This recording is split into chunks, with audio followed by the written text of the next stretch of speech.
तो बच्चों, कैसे हैं आप लोग। आज आपको क्लास 12 का पॉलिटिकल साइंस का कुछ भी आई सवाल आए हैं जो परीक्षा पॉइंट ऑफ व्यू से बहुत ज़्यादा इम्पोर्टेंट है।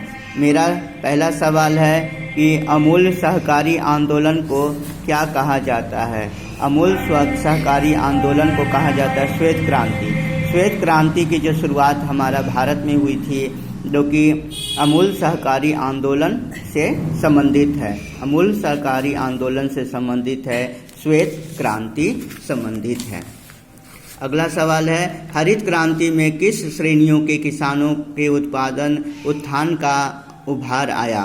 तो मध्यम श्रेणी के किसान को हरित क्रांति में श्रेणियों में किसान का उत्थान का उभार आया, यानी उनको अच्छी कीमतें मिलने लगी, क्योंकि हरित क्रांति में गेहूं का उत्पादन में बहुत ज़्यादा वृद्धि हुई थी। इसीलिए तो मध्यम श्रेणी के किसान जो थे बहुत ज़्यादा उत्साहित हुए और उनके बहुत ज़्यादा मुनाफा भी हुआ था।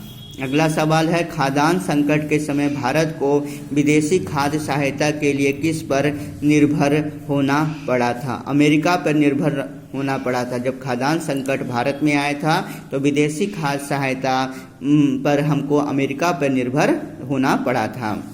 अगला सवाल है, भारत में सहकारी दूध उत्पादन का आंदोलन कहाँ शुरू हुआ था। गुजरात में शुरू हुआ था। गुजरात में ही अमूल डेयरी की स्थापना किया गया था, जो कि श्वेत क्रांति का भी जनक है ना। तो भारत में सहकारी दूध उत्पादन का आंदोलन कहाँ से, किस राज्य से शुरू हुआ था। तो गुजरात से शुरू हुआ था। भारतीय अर्थव्यवस्था को हम क्या कहेंगे। भारतीय अर्थव्यवस्था मिश्रित अर्थव्यवस्था, क्योंकि यहाँ पर पूंजी अर्थव्यवस्था और निजी अर्थव्यवस्था दोनों, पूंजीवादी अर्थव्यवस्था और सार्वजनिक अर्थव्यवस्था का अस्तित्व होता है, इसलिए उसको मिश्रित अर्थव्यवस्था कहा जाता है। तो भारतीय अर्थव्यवस्था को हम लोग क्या कहेंगे, मिश्रित अर्थव्यवस्था के रूप में जानते हैं। अगला सवाल है, तृतीय पंचवर्षीय योजना की अवधि कब से कब थी। 1961 से 1966 ईस्वी थी तृतीय पंचवर्षीय योजना की अवधि। 1961 से 1966 ईस्वी थी कब तृतीय पंचवर्षीय योजना की अवधि। किस दशक में इंदिरा गांधी जन नेता के रूप में उभर कर आई। यानी 1970 के प्रथम दशक में इंदिरा गांधी जो है वह जन नेता के रूप में उभर करके आई थी। अगला सवाल है, सन 1950 से सन 1960 के बीच में भारत की अर्थव्यवस्था में वृद्धि का दर क्या रहा है। वृद्धि का दर क्या रहा है, 3 से 3.5% के बीच में रहा है। 1950 से 1960 के बीच में भारत की जो अर्थव्यवस्था थी उसमें वृद्धि हुई थी, 3 से 3.5% हुई थी। अगला सवाल है, पूंजीवादी मॉडल में विकास का काम किसके माध्यम से होता है। निजी क्षेत्रों के द्वारा होता है। पूंजीवादी मॉडल में जो विकास का काम होता है निजी क्षेत्रों द्वारा होता है। अगला सवाल है, सन 1960 के दशक में भारत के किस राज्य में सर्वाधिक खाद्यान्न संकट उत्पन्न हुआ था। यानी खाद्यान्न की समस्या उत्पन्न हो गई थी 1960 के दशक में। तो बिहार राज्य में 1960 के दशक में खाद्यान्न का संकट बहुत ज़्यादा उत्पन्न हो गया था। अगला सवाल है, द्वितीय पंचवर्षीय योजना अवधि के संबंध में निम्न में से कौन सा कथन सही नहीं है। तो कृषि उत्पादकता ने अत्यधिक जोर दिया था। कृषि उत्पादकता पर अत्यधिक जोर दिया था, ये क्या है, ये गलत है। तो सही क्या है, इस्पात संयंत्रों का विकास हुआ था, तेल शोधक कारखानों में वृद्धि हुई थी और विनिर्यात इकाइयों और रक्षा उत्पाद क्या हो गए थे, आरंभ हो गए थे। अगला सवाल है, सन 1960 के दशक में कृषि की क्या दशा थी।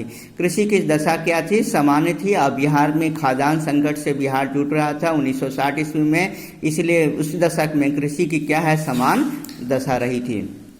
अगला सवाल है, हरित क्रांति का लाभ किन्हें प्राप्त हुआ था। हरित क्रांति का लाभ प्राप्त हुआ था धनी किसानों को हरित क्रांति का सबसे ज़्यादा लाभ प्राप्त हुआ था। अगला सवाल है, द्वितीय पंचवर्षीय योजना काल में बचत और निवेश की क्या स्थिति थी। वृद्धि हुई थी। द्वितीय पंचवर्षीय योजना में बचत और निवेश की क्या स्थिति रही, वृद्धि हो गई थी। बचत और निवेश दोनों में वृद्धि हुई थी। कौन सी अर्थव्यवस्था में, द्वितीय पंचवर्षीय योजना में। भारतीय अर्थव्यवस्था को हम लोग क्या कहते हैं, किस नाम से जानते हैं? मिश्रित अर्थव्यवस्था, क्योंकि इसमें पूंजीवादी और प्लस सार्वजनिक दोनों का सहअस्तित्व रहता है, इसीलिए इसको मिश्रित अर्थव्यवस्था कहा जाता है। इसलिए भारत क्या है? एक मिश्रित अर्थव्यवस्था के रूप में है। अगला सवाल है, आज़ाद भारत की तीसरी चुनौती क्या थी? आज़ाद भारत की तीसरी चुनौती कठिन साबित हुई, बहुत ज़्यादा कठिनाई की स्थिति में थी। भारत ने किस मॉडल की अर्थव्यवस्था को अपनाया? भारत ने पूंजीवादी अर्थव्यवस्था के मॉडल को अपनाया था। अगला सवाल है, नियोजित विकास के संबंध में कौन सा कथन तथ्य असंगत है?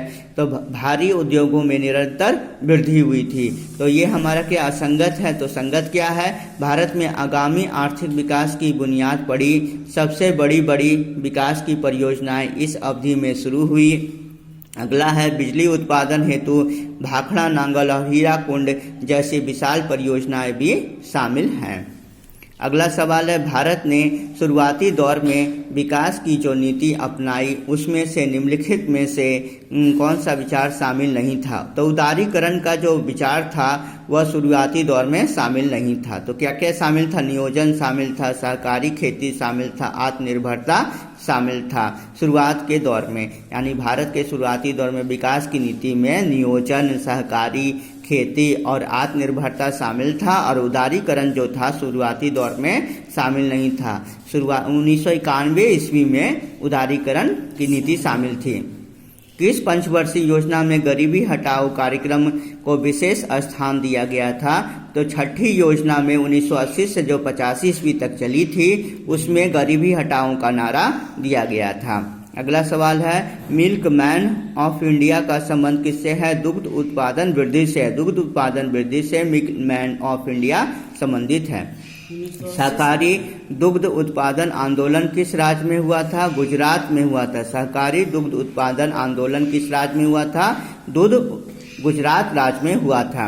लौ ऐश का भंडार किस राज्य में है? लौ ऐश का भंडार उड़ीसा में है। कहाँ है लौ ऐश का भंडार? उड़ीसा में है।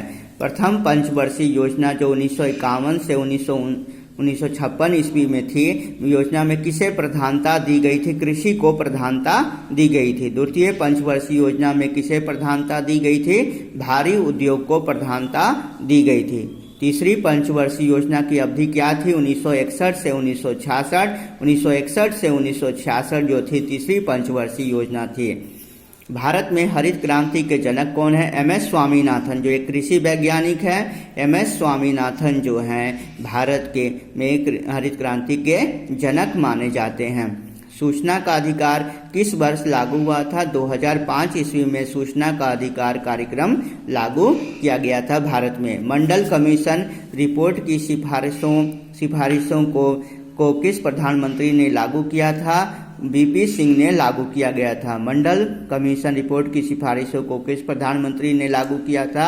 बीपी सिंह ने लागू किया था। और ये 1977 ईस्वी में जनता दल के सरकार के जो उस समय मंत्री थे बीपी मंडल के द्वारा ये सिफारिश पेश किया गया था 1977-79 ईस्वी के आसपास में।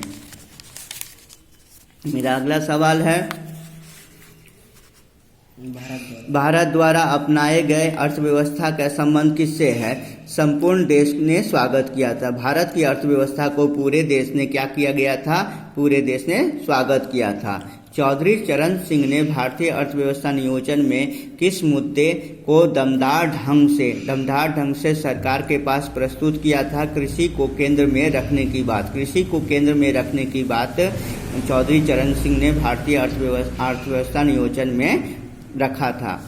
नियोजन से शहरी और औद्योगिक तबके समृद्ध हो रहे हैं और इसकी कीमत किसानों और गरीब जनता को चुकानी पड़ रही है। यह किसने कहा था? चौधरी चरण सिंह ने कहा था। चौधरी चरण सिंह ने क्या कहा था कि नियोजन से शहरी और औद्योगिक तबके समृद्ध हो रहे हैं और इसकी कीमत किसको चुकानी पड़ रही है? किसानों और गरीब जनता को चुकानी पड़ रही है। ये चौधरी चरण सिंह ने कहा था।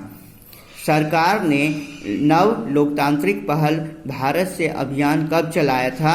भारत से अभियान चलाया था 1987 से 1991 के बीच चलाया था। सरकार ने नव लोकतांत्रिक पहल अभियान कब चलाया था? 1987 से 1991 के बीच चलाया था। समाजवादी मॉडल में विकास कार्य हेतु क्या है, निजी क्षेत्रों को समाप्त कर दिया गया है ना। समाजवादी मॉडल विकास में निजी क्षेत्रों को समाप्त किया जाता है। मेरा अगला सवाल है, बॉम्बे प्लान के बारे में कौन सा बयान सही नहीं है। इसमें उद्योगों के ऊपर राज्य के स्वामित्व का समर्थन किया गया था। तो सही क्या है, यह भारत के आर्थिक भविष्य का क्या था, ब्लूप्रिंट था। इसकी रचना कुछ अग्रणी उद्योगपतियों ने की थी और इसमें नियोजन के विचार का पुरजोर समर्थन किया था। मेरा अगला सवाल है, खाद्य संकट से सबसे अधिक प्रभावित राज्य कौन था। तो बिहार था। ये कब शुरू हुआ था, 1960 ईस्वी में शुरू हुआ था। खाद्यान्न संकट बिहार में शुरू हुआ था। बच्चों, मेरे चैनल को लाइक कीजिएगा, सब्सक्राइब कीजिएगा और ज़्यादा से ज़्यादा शेयर कीजिएगा। ये आपके परीक्षा पॉइंट ऑफ व्यू से मैंने कुछ इंपॉर्टेंट सवाल पॉलिटिकल साइंस का क्लास 12 का रखा है। ओके बाय बच्चों।